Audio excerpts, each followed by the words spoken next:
आज महायुतीकडनं नाशिकमधून आणि जे ते दिंडोरीमधून जे अर्ज दाखल करण्यात येणार आहे। माझ्यासोबत भारतीत आहेत।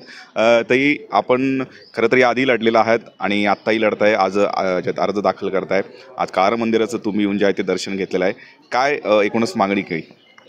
आमचं प्रसिद्ध काळाराम मंदिर, जे की एक आम्हाला आमची ओळख जगभरात देतं, नाशिक जिल्ह्यामधला काळाराम मंदिर, आणि श्रीरामाची आराधना करून आशीर्वाद घेतले की परत एकदा या देशाचे पंतप्रधान नरेंद्र मोदीजी झाले पाहिजे, होणार हा जनतेचा विश्वास। आणि आमचे नरेंद्र मोदीजी असे पंतप्रधान आहेत जे पहिल्यांदा या रामतीर्थावर आले, या श्रीराम मंदिरात आले, आणि ज्यांनी अनुष्ठानाला इथून सुरुवात केली आणि नंतर भव्य असं अयोध्या मंदिर उभारलं। मला असं वाटतं की असे पहिले पंतप्रधान आम्ही बघतो की ज्यांनी आमच्या नाशिक जिल्ह्याचा सन्मान वाढवला, आमच्या श्रीरामाचं दर्शन घेऊन, एक संदेश घेऊन अयोध्येत पोचले। मला असं वाटतं हे आमच्या सगळ्यांसाठीच एक प्रकारची ऊर्जा देणार आहे। आणि नक्कीच आज श्रीरामांना एवढंच साकडं घातलं आहे की या देशाला पुढे घेऊन जाणारे पंतप्रधान नरेंद्र मोदीजी जनतेच्या आशीर्वादाने परत एकदा पंतप्रधान होतील। त्यासाठी मोठी ताकद, मोठे आशीर्वाद प्रभूने द्यावेत। आणि माझ्या नाशिक जिल्ह्यातील, माझ्या दिंडोरी लोकसभा मतदारसंघातील आम्हीसुद्धा कुठे महायुतीचे सगळे उमेदवार कमी पडणार नाहीत। जनतेचा आशीर्वाद घेऊन जनसेवेसाठी परत एकदा आजपासून आम्ही या लोकसभेच्या निवडणुकीत आज फॉर्म भरून आशीर्वाद घेऊन जनतेला एकदा परत विकासाची गॅरंटी घेऊन निघालो आहोत। आणि जनतेचा विश्वास मोदीजींच्या गॅरंटीवर आहे। उमेदवारी अर्ज आज आपण भरताय, 19 आणि 24 या दोन्ही निवडणुकांमध्ये काय फरक आपल्याला जाणवतोय? फरक नक्कीच जाणवतो की 19मध्ये मी पहिल्यांदा उमेदवारी केली आणि तेव्हाही माननीय पंतप्रधान नरेंद्र मोदीजींच्याबद्दल लोकांना प्रचंड आत्मविश्वास, आपुलकी, आणि ह्या 5 वर्षात ती आपुलकी, आत्मविश्वास दुपटीने वाढलेला आहे।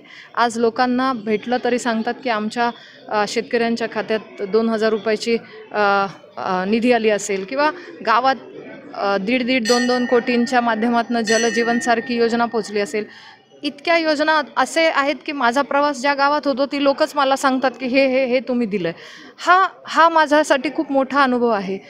माझ्या मतदारसंघामध्ये कांदा प्रश्न, द्राक्ष प्रश्न आहे, याच्यामध्ये पण मी सातत्याने मागणी करते, प्रयत्न करते। चांगला कांद्याला हमी भाव मिळाला पाहिजे, याच्यासाठी सुद्धा सरकारने काम केलं आहे। मला असं वाटतं आज जनतेने स्वीकारलं आहे, जनतेचा विश्वास आहे की परत एकदा हा देश सुरक्षित पण राहिला पाहिजे। आज जगातलं चित्र बघितलं तर इतर देशांची काय परिस्थिती, रात्रीतनं अचानक युद्धाची परिस्थिती तयार होते आणि त्या क्षणाला वाटतं की नाही, माझा भारत सुरक्षित राहिला पाहिजे। पण एक खंबीर नेतृत्व आम्ही बघतो, ते आहेत नरेंद्र मोदीजी। आणि म्हणून जनतेचा विश्वास माझ्या जिल्ह्याचा असेल, लोकांचा असेल, हा विश्वास मोदीजींवर आहे। आणि 60 वर्षामध्ये काँग्रेसने काय केलं हाही पाढा सगळ्यांपुढे आहे। मला असं वाटतं तो आकडा आणि गेल्या 10 वर्षामधला विकासाचा वेग बघितला तर जवळपास तो दुपटीने वाढलेला आहे। हा आकडेवारीच जनतेसमोर आहे। आणि माननीय नरेंद्र मोदीजींनी आमचा सगळ्यांचा सन्मानच केला आहे, ते वेळोवेळी दिसतही आहे की ज्या आम्ही प्रांगणात मंदिरात उभे आहोत त्या श्रीराम मंदिरातनं दर्शन घेतलं। मला असं वाटतं की संस्कृतीचं जतन करणारा पंतप्रधान आम्ही बघतोय, आमच्या ऐतिहासिक सगळ्या वारशांचं जतन करणारं पंतप्रधान आम्ही बघतोय। मला असं वाटतं की गरिबांप्रती सेवा समर्पित असलेले पंतप्रधान आम्हाला परत एकदा हवेत। आणि म्हणून आज आम्ही या रणांगणात, या निवडणुकीत त्यांच्या साठी आणि त्यांच्या हात बळकट करण्यासाठी जनतेचे आशीर्वाद घेतो। तर हे होते भारतीताई, महायुतीचे जे आहे ते उमेदवार आहेत। आज नाशिकमधून मोठ्या प्रमाणात शक्ती प्रदर्शन करत महायुतीचे जे आहे ते उमेदवार आज अर्ज भरणार आहेत। त्यामुळे मतदार आता कौल कुणाला देतात हे पाहणं महत्त्वाचं ठरेल। किरण गोटूर, जय महाराष्ट्र न्यूज, नाशिक। अर्ज दाखल करण्याच्या आधी श्री राम